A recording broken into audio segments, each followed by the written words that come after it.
மகனே,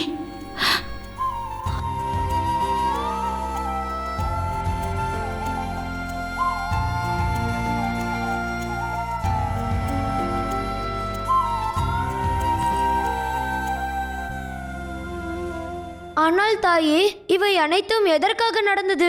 இந்த சம்பவங்கள் அனைத்தும் உலகத்தில் இருக்கும் அனைத்து பெண்களுக்கும் ஒரு உதாரணமாகும் விநாயகா.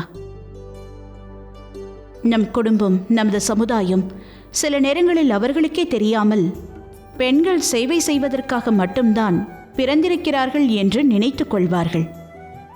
ஒரு தாயாக, ஒரு மனைவியாக, ஒரு சகோதரியாக.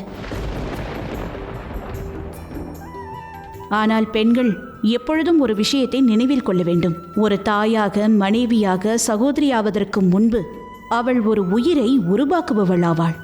அது அனைத்து பந்தங்களையும் விட மேலானதாகும்.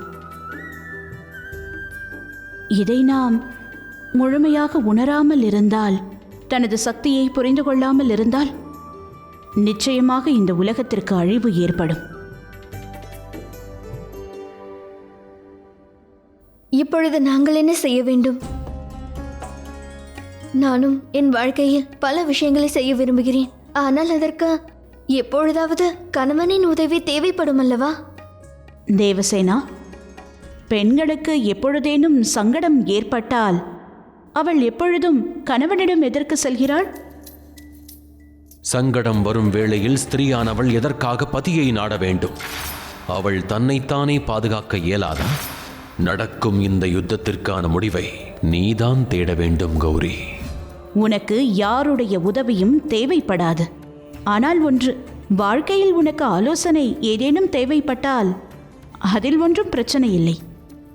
ஆனால் உனக்குள் இருக்கும் அனைத்து சந்தேகங்களையும் நீ விட்டொழிக்க வேண்டும்.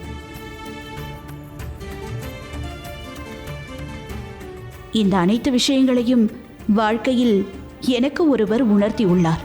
ஒரு பெண் தனது சந்தேகத்தை போக்கிக் கொண்டால் வாழ்க்கையில் எதையும் சாதிக்க இயலும். நீ சிவனின் சரிபாதி, என்னில் ஒரு பாதி ஆவாய். ஒரு பெண் சந்தேகத்தை களைந்து விட்டால் தன்னை அவளால் காத்துக்கொள்ள இயலும்.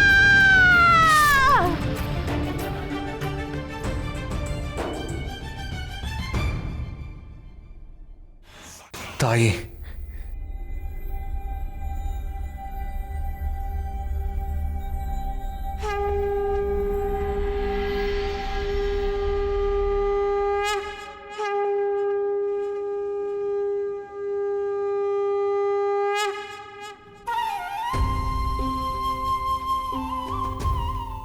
நான் தங்களுக்கு பூஜை செய்ய நினைக்கிறேன்.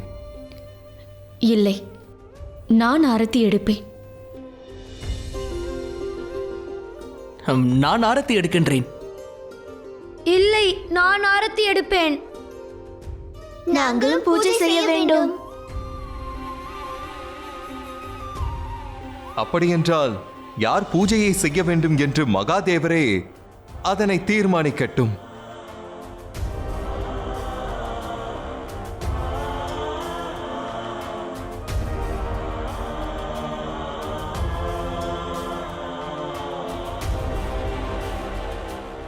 இப்பொழுது கௌரிக்கு